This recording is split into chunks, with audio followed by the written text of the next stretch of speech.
The Ethan mansion was a gilded cage, and Scarlet was its most invisible bird. Dressed in a coarse gray maid's uniform that chafed her skin, she set the long mahogany dining table with practiced, silent efficiency. Each polished silver fork, each crystal goblet was a mockery of the cheap, paper-thin wedding band on her finger. She was Mrs. Ethan, but she was treated worse than the dust she was forbidden from leaving on the furniture. Christian was already at the head of the table, his powerful form confined to the sleek black wheelchair. His jaw was a hard line of granite, his stormy gray eyes fixed on a tablet, ignoring her existence completely. To him, she was just another shadow in his opulent world.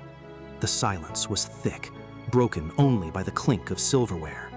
Then, the click of stilettos on marble announced the arrival of the serpent in this cold Eden. Chloe Vance glided into the room, draped in a silk dress that cost more than Scarlet had ever seen in her life. She smelled of expensive perfume and entitlement. Christian, darling! She cooed, bypassing Scarlet as if she were a piece of furniture. She bent down, pressing a kiss to his cheek. He didn't flinch, his eyes remaining on the screen. I was so worried. I had the chef make your favorite lobster bisque.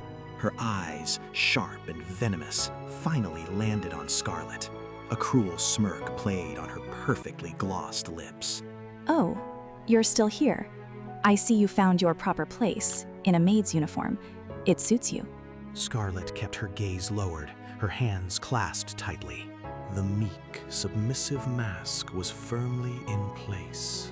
Miss Vance, she murmured, her voice barely a whisper.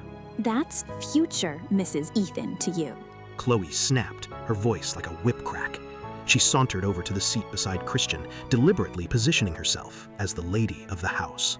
Now be useful and serve the soup. Scarlet retreated to the kitchen, her heart a cold, heavy stone in her chest. She ladled the steaming, fragrant bisque into a tureen.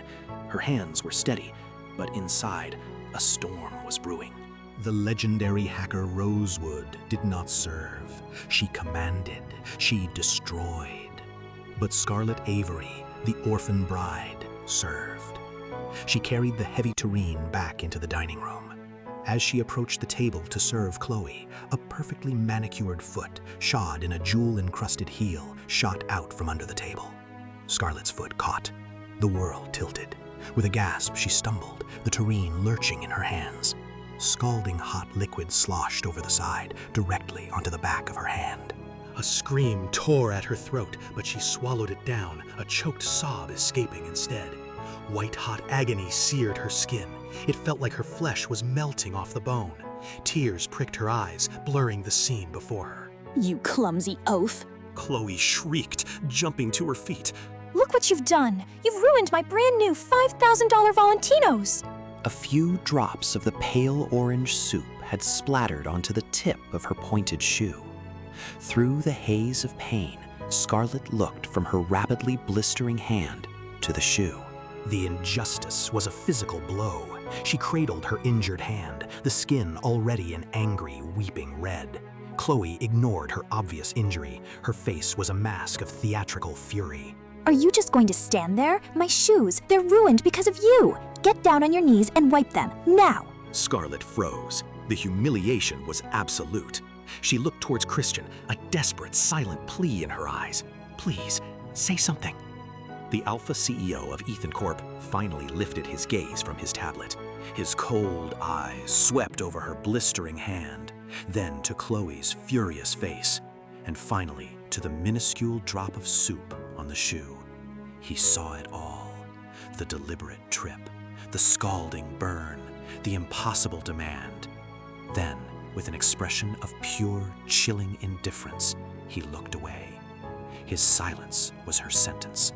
It was a betrayal sharper than any physical pain. Did you not hear me? Chloe's voice dripped with triumph. She kicked her foot forward. Clean it. With trembling hands and a spirit that felt like it was being crushed into dust, Scarlet knelt.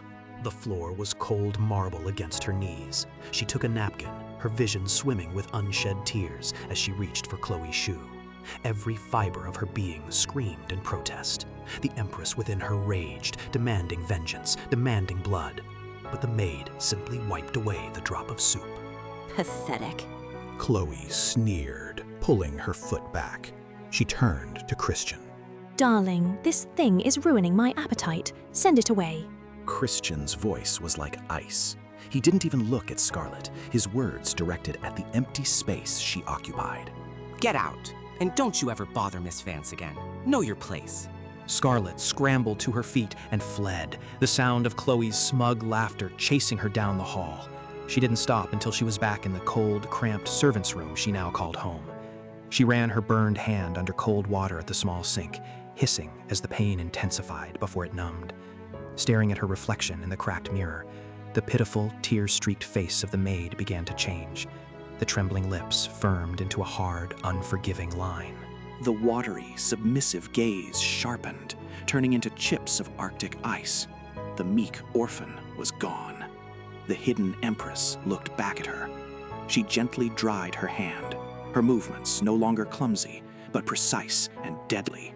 She had endured the unendurable. The pain was a promise. The humiliation was fuel. Karma was coming for Chloe Vance and Christian Ethan. A storm named Rosewood was about to break. Christian thought she was a worthless maid, a spy he could control and discard. He had no idea he'd just declared war on the one woman who held his entire empire in the palm of her hand.